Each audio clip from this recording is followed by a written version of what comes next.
ويوم يقول نادوا شركائي الذين زعمتم فدعوهم فلم يستجيبوا لهم وجعلنا بينهم موبقا۔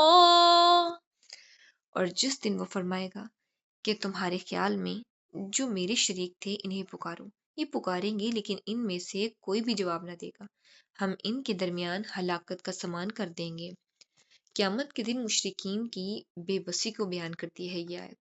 اللہ رب العالمین فرمائیں گے نادوا شرکائی الذین زعمتم، یعنی جنہیں تم میرا شریک سمجھتے تھے اب انہیں پکارو، وہ انہیں پکاریں گے مگر کوئی بھی نہیں آئے گا، مگر فلم یستجیبوا لہم، کوئی جواب نہ دے گا کیونکہ وہ سب بے اختیار اور عاجز ہیں۔ پھر فرمایا وجعلنا بینہم موبقا، یعنی ان کے درمیان ہلاکت اور تباہی کی خلیج حائل کر دی جائے گی کہ دنیا میں جن باطل سہاروں پر بھروسہ کیا جاتا ہے قیامت کے دن وہ سب بیکار ثابت ہوں گے۔ دیکھیے قیامت تو بھی دور ہے، اگر کسی نے پریکٹیکلی اس چیز کو آزمانا ہے تو آپ خود دیکھیں وہ لوگ جو اللہ رب العالمین کے علاوہ جن کی عبادت کرتے ہیں یا جن کو پوجتے ہیں یا جن پہ بڑا یقین رکھتے ہیں، کبھی مشکل وقت میں انہی کو پکار کے دیکھیں، وہ آپ کی کبھی بھی نہیں سنیں گے۔ تو آپ ادھر سے یہ انالیسس کر سکتے ہیں کہ قیامت کے دن وہ آپ کی کس طرح ہیلپ کریں گے۔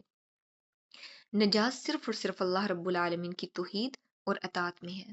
اللہ رب العالمین اور نبی صلی اللہ علیہ وآلہ وسلم کے بتائے ہوئے راستوں پر جو چلے گا وہی کامیاب ہوگا۔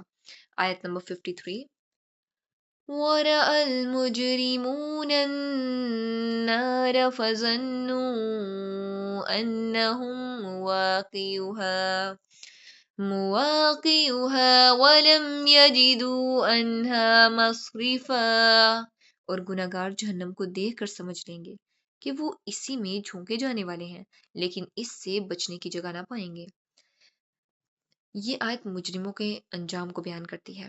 اللہ رب العالمین فرماتے ہیں وَرَأَى الْمُجْرِمُونَ النَّارَ، کہ گناہگار جہنم کو اپنی آنکھوں سے دیکھ لیں گے تو یقین کر لیں گے أَنَّهُمْ مُوَاقِعُهَا، کہ وہ اسی میں گرنے والے ہیں۔ اس وقت نہ کوئی بہانہ چلے گا نہ کوئی مددگار ہوگا، اور وَلَمْ يَجِدُوا عَنْهَا مَصْرِفًا، وہ اس سے بچنے کی کوئی راہ نہ پائیں گے۔ یہ منظر انسان کو جھنجھوڑنے کے لیے ہے کہ دنیا کی غفلت چھوڑ کر توبہ اور نیک اعمال کی طرف آ جاؤ، کیونکہ آخرت میں واپسی یا فرار کا کوئی راستہ نہیں، نہ تمہیں کوئی بچانے والا ہوگا اور نہ تمہاری کوئی مدد کرنے والا ہوگا، اور سہارا صرف اور صرف اللہ رب العالمین کا ہوگا۔ جس نے دنیا میں رہتے ہوئے اللہ رب العالمین کے احکامات پہ عمل کیا، اس پہ اپنی پوری لائف اس کے اکارڈنگ گزارا، تو وہی کامیاب ہوگا۔ آیت نمبر 54۔ وَلَقَدْ صَرَّفْنَا فِي هَذَا الْقُرْآنِ لِلنَّاسِ مِنْ كُلِّ مَثَلٍ وَكَانَ الْإِنسَانُ أَكْثَرَ شَيْءٍ جَدَلًا۔ ہم نے اس قرآن میں ہر طریقے سے تمام کی تمام مثالیں لوگوں کے لیے بیان کر دی ہیں، لیکن انسان سب سے زیادہ جھگڑالو ہے۔ قرآن کی جامع ہدایت اور انسان کی کمزوری بیان کرتی ہے یہ آیت۔ اللہ تعالیٰ فرماتے ہیں وَلَقَدْ صَرَّفْنَا فِي هَذَا الْقُرْآنِ لِلنَّاسِ مِنْ كُلِّ مَثَلٍ، یعنی ہم نے اس قرآن میں ہر طرح کی مثالیں مختلف انداز سے بیان کر دی ہیں تاکہ لوگ سمجھ جائیں، مگر افسوس کہ وَقَانَ الْإِنسَانُ أَكْثَرَ شَيْءٍ جَدَلًا، انسان سب سے زیادہ جھگڑنے والا ہے، صاف دل سے قبول کرنے کی بجائے بحث اور انکار میں پڑ جاتا ہے۔ حضرت علی رضی اللہ تعالیٰ عنہ بیان کرتے ہیں کہ ایک رات نبی صلی اللہ علیہ وآلہ وسلم ان کے اور حضرت فاطمہ رضی اللہ تعالیٰ عنہ کے گھر تشریف لائے۔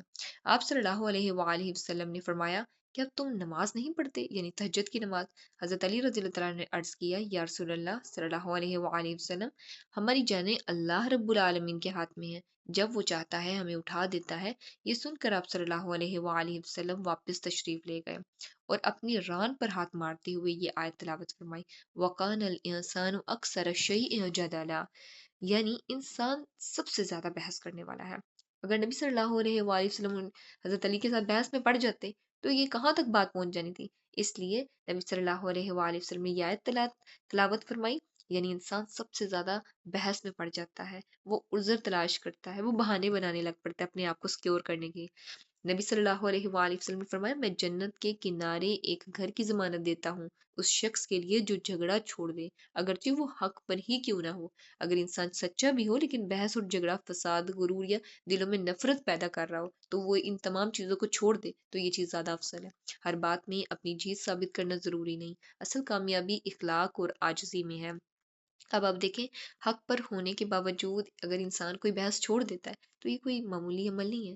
آپ اس کا ایمان کا لیول چیک کریں، آپ اس کے تقوی دیکھیں کہ وہ اللہ رب العالمین کی رضا کے لیے یہ تمام چیزیں حق پہ ہونے کے باوجود بھی وہ بحث چھوڑ ہے، جھگڑا چھوڑ ہے، تو اللہ رب العالمین کے ہاں اس کا بہت زیادہ اجر و ثواب ہوگا۔ اللہ تعالیٰ سے دعا ہے کہ وہ ہمیں دین کا سچا فہم نصیب فرمائے، اس پہ خود بھی عمل کرنے، دین کا پیغام دوسروں تک پہنچانے کی توفیق عطا فرمائے۔ آمین۔ وآخر دعوانا ان الحمد للہ رب العالمین۔ سبحانک اللہم وبحمدک، نشہد ان لا الہ الا انت، نستغفرک ونتوب الیک۔ السلام علیکم ورحمۃ اللہ وبرکاتہ۔